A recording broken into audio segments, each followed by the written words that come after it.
All right, so today we're going to talk about finding the trig functions of any angle. We've mostly been talking about the unit circle and special right triangles, so let's talk generalizing it. All right, so to begin with, we'll start with restrictions.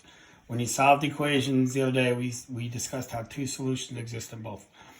What they will do is they'll add a restriction, kind of like a system of equations in algebra and algebra 2, where you're given two equations, you had to find one.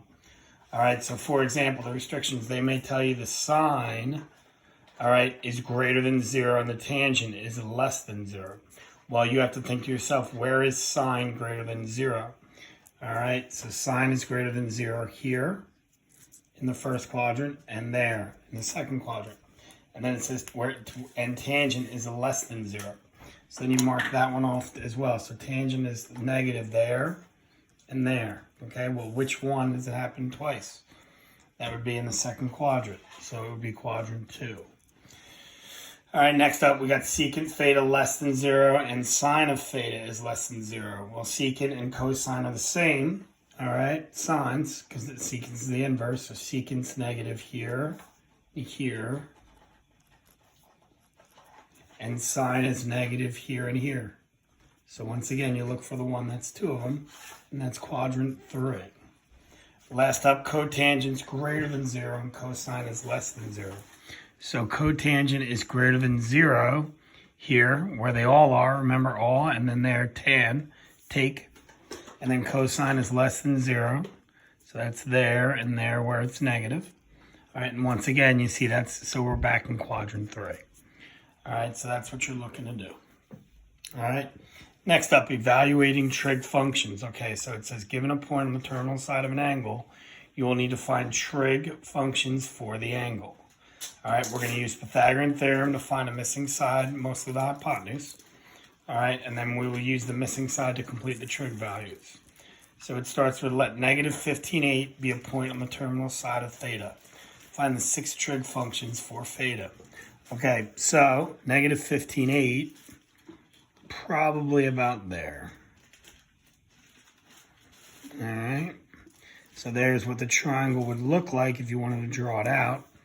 All right, and then we're going to use Pythagorean theorem. The 8 is here, the 15 is there, and using either triples or Pythagorean theorem, you'll realize the hypotenuse is 17. All right, so we make a little chart, sine, cosine, tangent, cotangent, secant, cosecant. All right, this sine is opposite over adjacent, so that's 8 over 17. Cosine is the 15 over 17. Tangent is opposite over adjacent, so 8 over 15. Cotangent is its flip, so 15 over 8. Secant is the inverse of cosine, so 17 over 15. And then cosecant is the inverse of 17 over 8. All right, at some point, though, you have to incorporate negatives. Since we're in this quadrant, cosine's negative. So cosine's going to be negative and secant's going to be negative. All right, at the same time, tangent's going to be negative, so cotangent's going to be negative. So when you do these, unless you're in the first quadrant where they're all positive, remember 4 of them are going to be negative and 2 are going to be positive. All right, now what if it's not a triple? Well, you're going to have to use radicals. So let negative 2, negative 3 be on the terminal side. So now we're down here. That's 2 and that's 3. Once again, we're going to use Pythagorean theorem. All right, 2 squared is 4, 3 squared is 9, so I end up with the square root of 13. All right, so sine, cosine, tangent, cotangent, secant, cosecant. Sine, opposite over hypotenuse, 3 over root 13. Cosine, adjacent over hypotenuse, 2 over root 13. Tangent, opposite over adjacent, 3 over 2. Cotangent's the flip of that, so 2 over 3. Secant's the flip of cosine, so square root of 13 over 2. Cosecant, the flip of sine, square root of 13 over 3. Notice, I did not rationalize yet, because it's going to be a lot easier to limit your rationalization if you wait. Because now you'll realize secant and cosecant, you're not going to have to rationalize. If you'd rationalize that and flip that, you'd be like, oh my goodness, I got to rationalize again. If you wait to rationalize, that's not the case. So then I'm going to rationalize sine. So that becomes 3 root 13 over 13. All right, I'm going to rationalize cosine, so that becomes 2 root 13 over 13. All right, tangent, cotangent, secant, and cosecant are fine. And now you go back and you got to worry about your negatives. In that quadrant, sine's negative, cosine's negative. So that means secant and cosecant are also going to be negative. Leaving tangent and cotangent as the only positives in your diagram. Last thing, given a trig value and a restriction, find the remaining trig values. Use the restriction like we talked about before to limit your 2 possible solutions to 1. So once they give you both, you realize what quadrant you're in. Complete the values using the methods discussed previously. So example, given tangent is 4/3 and secant is less than 0. So tangent's positive, secant's negative. All right, so that occurs down here in the quadrant 3. All right, because that's where the secant's negative and the tangent is positive. So I'm going to draw my triangle if I need to. Tangent is opposite over adjacent, so that's 4/3. All right.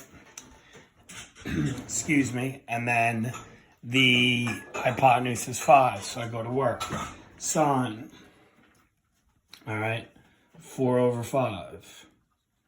Cosine. 3/5. Tangent. 4/3. Cotangent.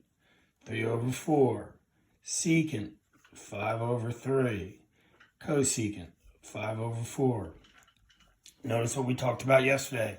Secant and cosecant have to be greater than or equal to 1. Sine and cosine have to be less than 1. Now, third quadrant once again. So we go back. Sine's negative, cosine's negative, secant's negative, cosecant's negative. All right, last one. Cosecant theta equals the square root of 17, and cotangent is less than 0. Find the remaining 5 trig values. So the cosecant's positive, meaning sine's positive there and there. And cotangent's negative, which means there and there. So there's our winner, quadrant 2. So we're going to draw a right triangle in quadrant 2. And cosecant is square root of 17. Remember, we assume that that's over 1. So the hypotenuse over the opposite is root 17 over 1. So we're going to go back to Pythagorean theorem. 1 squared is 1. Root 17 squared is 17. 17 minus 1 is 16. Square root of 16 is 4. All right, so we got our sides. And all right, now notice I rewrote the tangent, but that obviously wasn't necessary if I didn't want to. Sine, cosine, tangent, cotangent. And since they already gave me cosecant, I only have to write through secant. All right, so now I'm looking at it. The sine is 1 over root 17. Cosine, 4 over root 17. Tangent, 1/4. Cotangent, 4 over 1. And then secant would be square root of 17 over the adjacent, which is 4. All right, we got to rationalize sine and cosine. We end up with the square root of 17 over 17 for sine. 4 root 17 over 17 for cosine. The rest are fine. And then we go back to quadrant 2 to handle our sines, SIGN. Up there, sine is positive, so that's all right. Cosine's negative. As a result, tangent's going to be negative. Cotangent's going to be negative. Secant's going to be negative. All right, so that should do it, and that should help you with the problems you need to do. Best of luck. Message me with any questions. Good night.